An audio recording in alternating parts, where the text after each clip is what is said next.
Back to Lori on Liberty on 94.9 News Now and stimulating talk. Welcome to the Lori on Liberty Show with your guest host, Hal Shurtleff, and your guest co-host, Tom Moore, who stepped out for a second. And by the way, to learn more about Camp Constitution, you can visit our website, campconstitution.net. Our next year's family camp is coming up, July 28th to August 3rd. But this coming December 1st, a Saturday, we're going to be having a breakfast meeting at the location of our camp at the Lakeside Christian Camp and Conference Center. We're going to have Reverend Stevie Kraft, who had been a guest on this show in the past, and a young lady by the name of Malina Chastian, who is with the Daughters of Liberty. And so it's a $10 breakfast, and we'd love to have you out there, get to see what our camp is about. And if you can go to our website, campconstitution.net, or our Facebook page, and you can make reservations, or just go to my Facebook page, Hal Shurtleff, and you can get information about it there. So on the line is Mr. Alex Newman. He's calling all the way from Malta, not a malt shop, but Malta, the island. Alex is an author of several books, including Crimes of the Educators, which he co-authored with our late dear friend Samuel Blumenfeld. Highly recommend the book. He also is a writer for WorldNet Daily and The New American. Welcome, Alex. Thank you so much for having me, Hal. It's a pleasure to be with you. I appreciate it. Now, you are on the island of Malta. What are you doing on Malta? That's a good question. We are on the road at the moment. We drove from the very far north of Sweden to as far as you could possibly go. We're just literally right off the coast of North Africa at the moment. And then we'll be heading back north pretty soon. We've got to stop in Poland for the UN Climate Summit, the COP24, and then back to the far north, Christmas, and then hopefully back to America early next year. Well, that's quite a schedule you keep. In fact, we just had Debbie Bacciakalupi on, and she's going to be at that conference in Poland. So I'm sure you'll be reporting, of course, your activities there as well. Oh, absolutely. Yep, I'll be working closely with Debbie and some other good liberty-loving patriots will be in town, and hopefully we'll be able to ask some serious questions, which we know the fake media won't be able to do, and kind of shine the light on what's really going on at this conference for people in America, so you don't have to rely on the fake news and try to decipher things and read through the lines. So. And if people want to learn more about what your work, where would they go? What you actually do several things. You work for the New American, newamerican.com.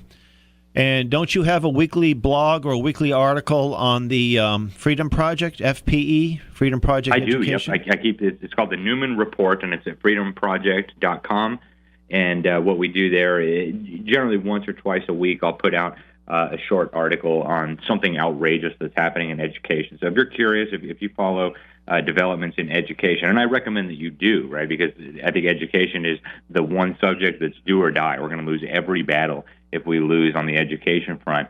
So if you're interested in that topic, go to freedomproject.com and check out the Newman Report there, and you'll find once or twice every week an article there.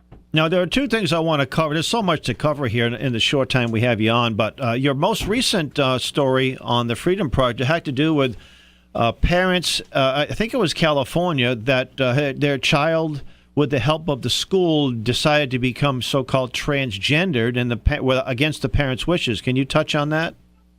Yeah, well, this was one of those incredible stories where you see the headline and you're like, that has got to be fake news. But unfortunately, you drill down into it, and that's what actually happened. You had a school in Minnesota. Yeah. Took a 17-year-old child whom the parents said, do not give this child a sex change. And the school, the child was not emancipated, so the child was still under his parents' control.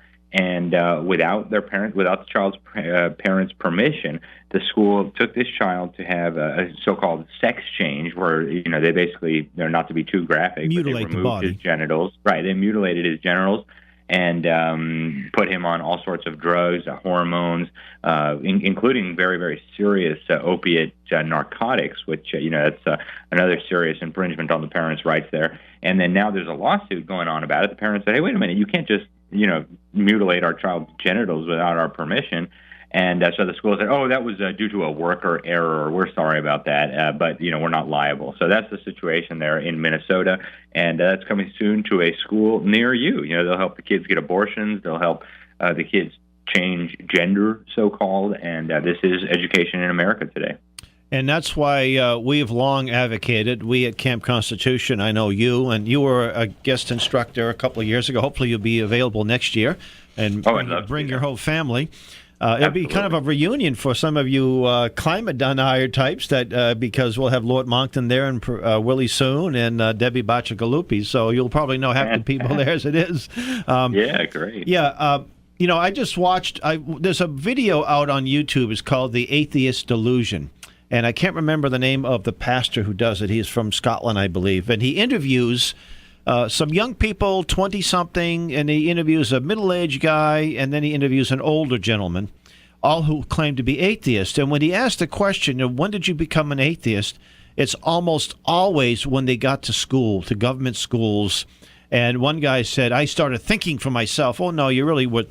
You kind of listened to that pretty biology teacher that you might have had a crush on that I did when I was in the 8th grade that didn't say my parents were liars or that there is no God. They just promoted evolution, and then they lose their faith.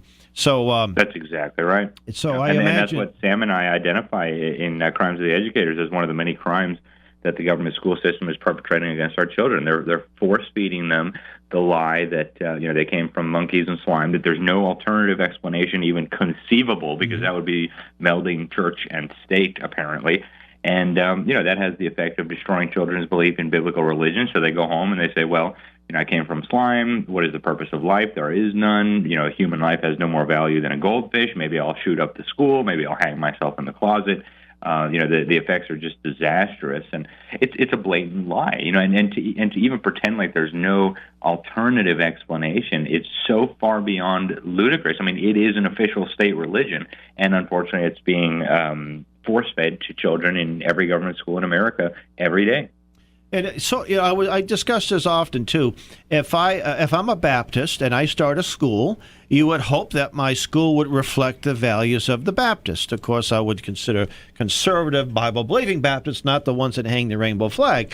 If I'm a Catholic, I would promote the values that the Catholic Church used to teach. In some cases, still teaches, but used to teach more so than. And my school would reflect that. Et cetera, et cetera. If I'm a statist, if I'm a socialist, I'm an internationalist, my school is going to reflect that socialist, internationalist worldview. And that's what we see in the government schools all over the United States. And it's not just in the cities. It's not just in, let's say, a poor neighborhood in Boston or New Haven. It is in the wealthy schools as well. It's in every single school in the country.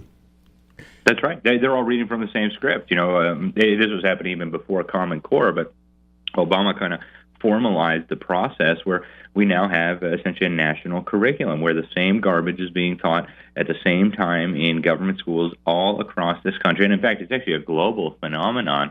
I know you're well aware of this, Hal, but the UNESCO, they have what they call the World Core curriculum. That's right. The resemblance in name to the Common Core is definitely not coincidental.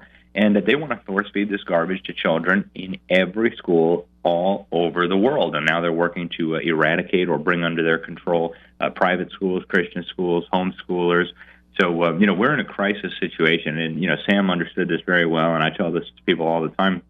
If we lose the battle for the hearts and the minds of our children, which, right now, something like 87% of American kids are being indoctrinated in government schools. If we lose this battle, all those other issues that you care about, listener, I don't care if you're, into Second Amendment. I don't care if you're pro-life. You want lower taxes. You want the Constitution respected. You're going to lose on every one of those issues as long as they keep indoctrinating almost 90% of the kids. And you need to recognize that, because if we want to win these fights, and we do, right? I'm on your side on all these things. We got to recognize that we have to stop giving them our children to be brainwashed. Amen. And I'd like to just... this is Alex. This is Tom Moore. I think you might have met Tom. I'm the one in the tricorn hat. I picked you up at the airport. Oh, my goodness. Hey, Tom. How are you? One thing about working at Camp Constitution, I love being the airport transport. You never know who's going to show up. And... one year it was Alex Newman, and I want to mention again your wonderful book, Crimes of the Educators, which you co-wrote with Sam Blumenfeld.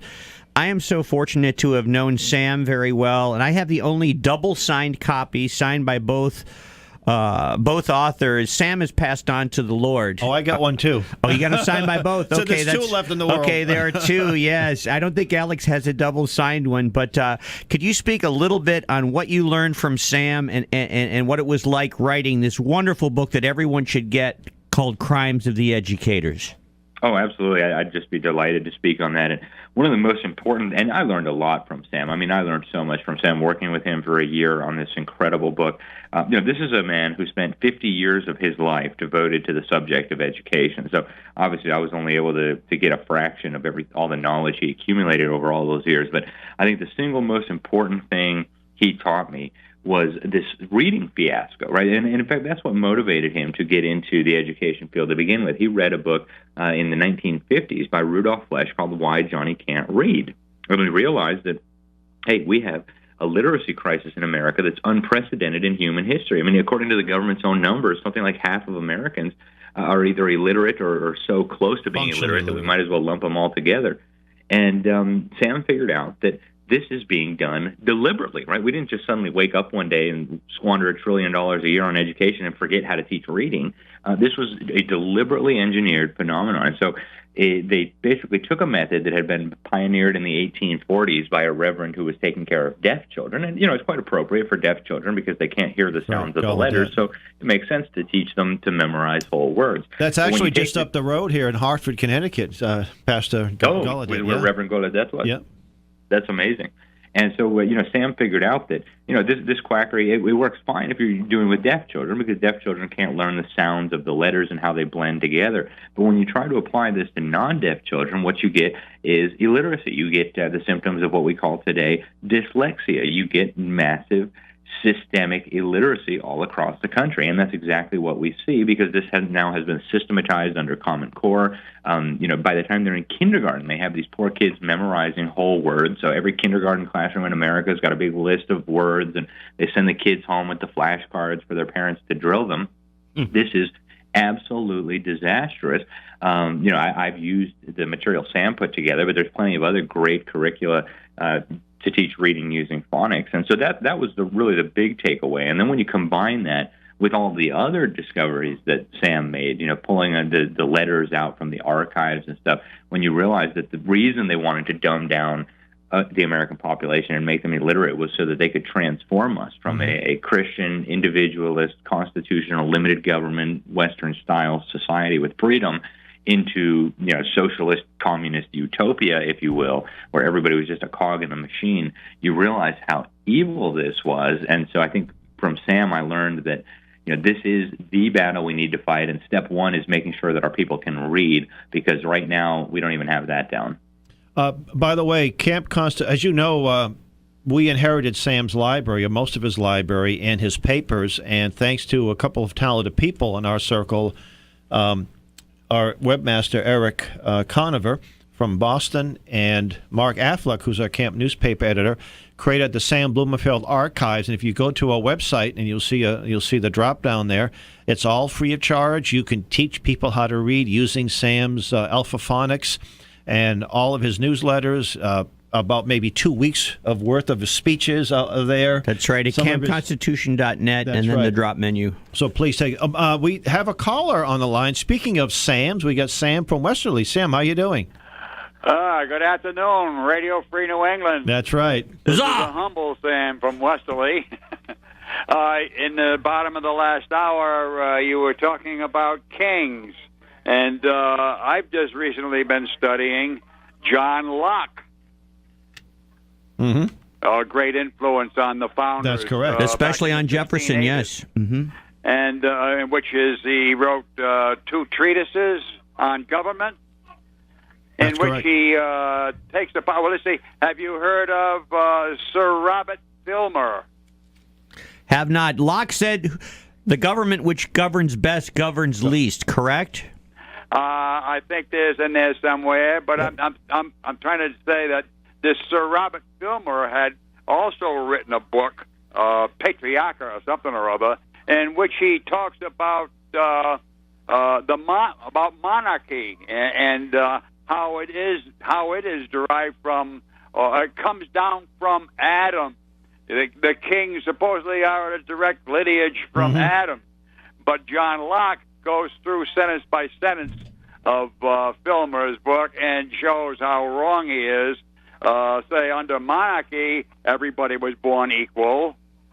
In slavery. That's correct. There you go. Well, Alex spends a lot of time in Europe, so he knows a little bit about the monarchy and how harmful it has been historically. Now all the monarchs are globalists, aren't they, Alex?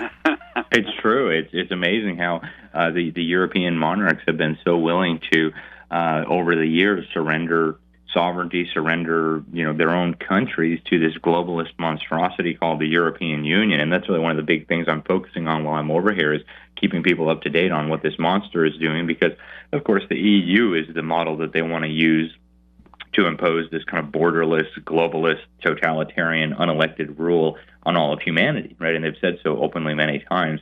So I think it's really important, and it's, to me, it's a fascinating story how they were able to convince these monarchs and the parliaments of the countries in many cases to willingly surrender their sovereignty. Now, I don't think they've ever managed to convince the people.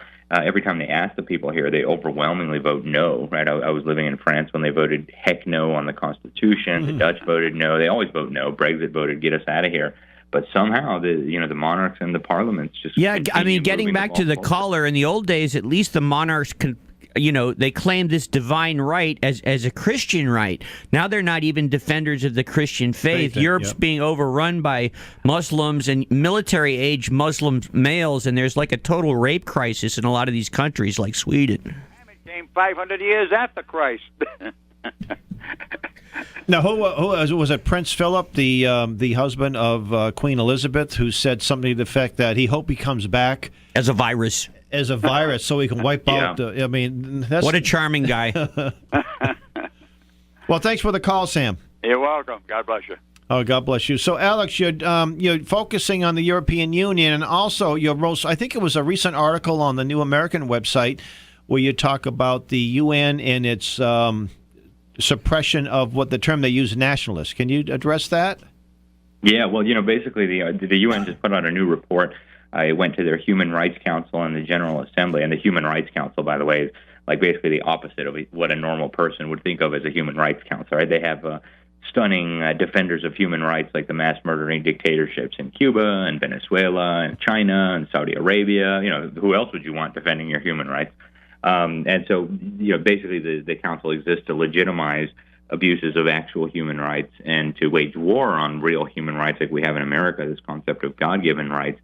And they came out with this new report where they basically argue, to summarize a 32-page document, nationalism and populism, this idea that there are elites who are working against the people or who don't care about the people, this idea that we should have pride in our own country. Nationalism is essentially a synonym for patriotism, and yet they say, nationalism and populism are equivalent to racism. And because racism is illegal under UN international human rights law, that means nationalism and populism also need to be illegal, and we need to be waging war on those. And so they specifically cite a whole bunch of examples of who they have in mind.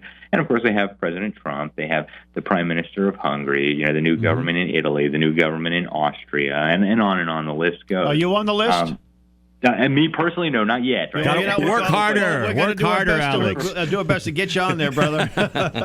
Right. But I mean, it's just incredible how brazen they are now, basically saying that any political opinion that we disagree with is now officially illegal under international law, and all governments must wage war on it. I mean, that's where they are at today, and we need to recognize that if these people ever get their way, that means the end of freedom. Well, the word nationalism, some people have led to believe has something to do with being a Nazi.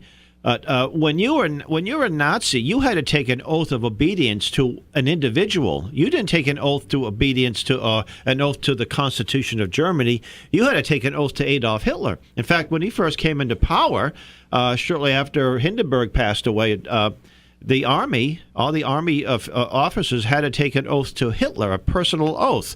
So nationalism is a love of country, and there are some wicked countries out there that you probably shouldn't love, and not because the countries are bad, because they're run by bad governments.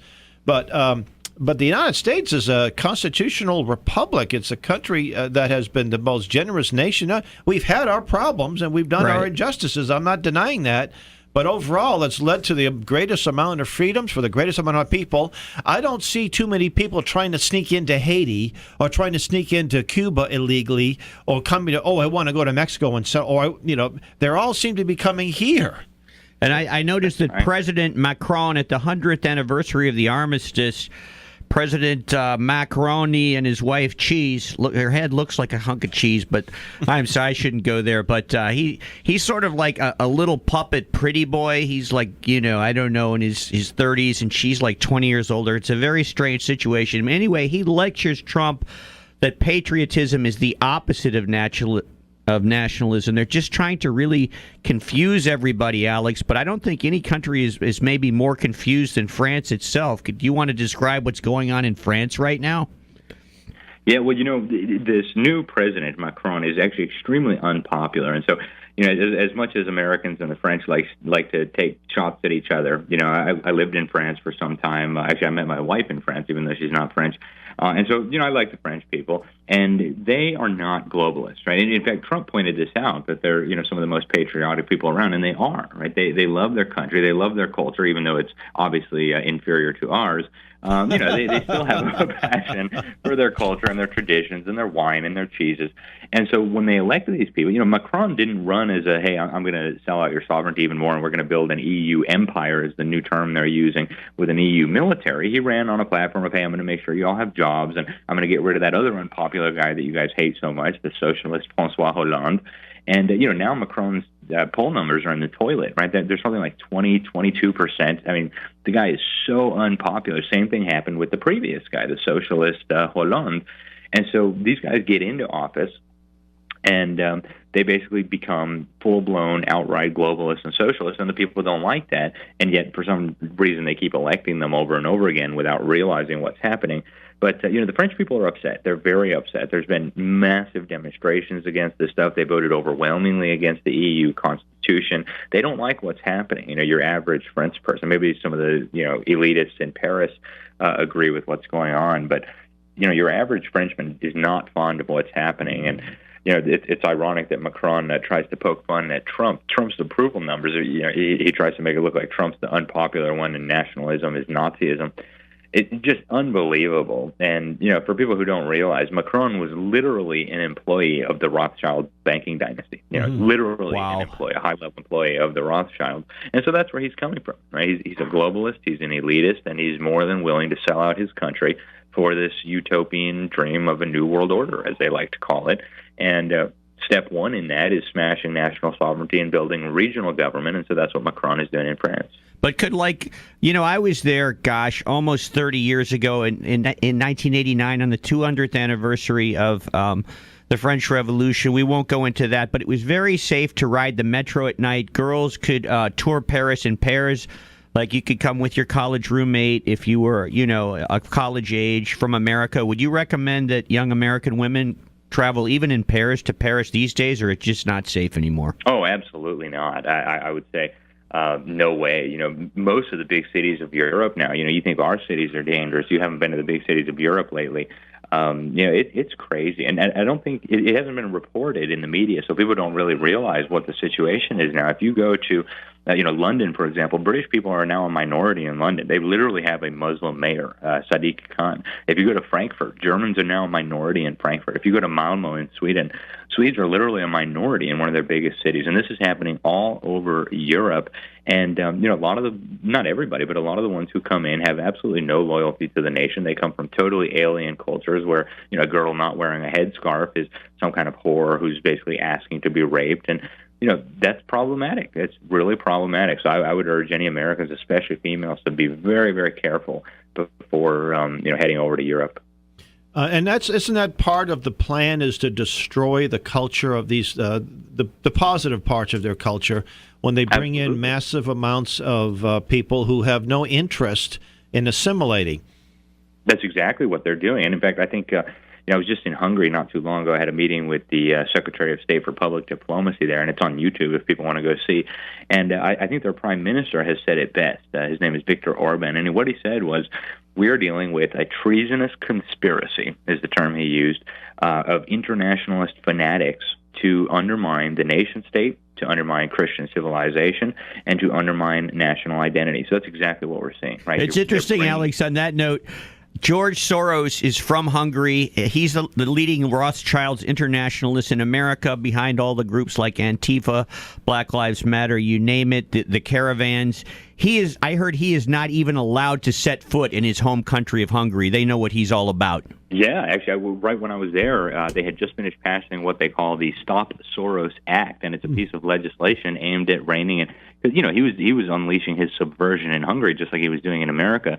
But in Hungary, the people overwhelmingly said, "Forget it. We don't want mass migration. We don't want our Christian culture obliterated, and we're not going to have it." And so they literally passed a law called the Stop Soros Act. We need one of those. Absolutely. Can you fax that law to Hal, please? Well, there is such thing as Bill of Attainers under the Constitution, so it would have to be a little more specific. Or anyway, we have 2 minutes left, Alex. So we don't have a whole lot of time, but I wanted to ask you about the situation in Sweden, where you've actually resided and you own property there as well. So in 1 minute, give us a little overview. It's bad, and it's getting worse. It's a shame, because Sweden was a very wonderful country. Unfortunately, it's not anymore. Really, really sad. And if you want to see what your future looks like if we don't get involved and stop this, check out what's happening to Sweden, check out what's happening to Europe, and there you have it. So thank you guys so much for having me on. I really thank you. It. Have a great Thanksgiving in a foreign land, and God willing, we'll see you at camp next year. And if you want to learn more about Alex Newman, thenewamerican.com and the Freedom Project as well. And read Crimes of the Educators. Which you can get on Amazon. And I just posted a whole bunch brand new copies from Camp Constitution's Amazon. We have 1 minute left. I want to thank you again for listening. I want to thank Lori for giving me and Tom thanks so much, Lori. And keep listening to 94.9 Lori on Liberty Show. Liberty, huzzah! Lay streaming, young rocket treading.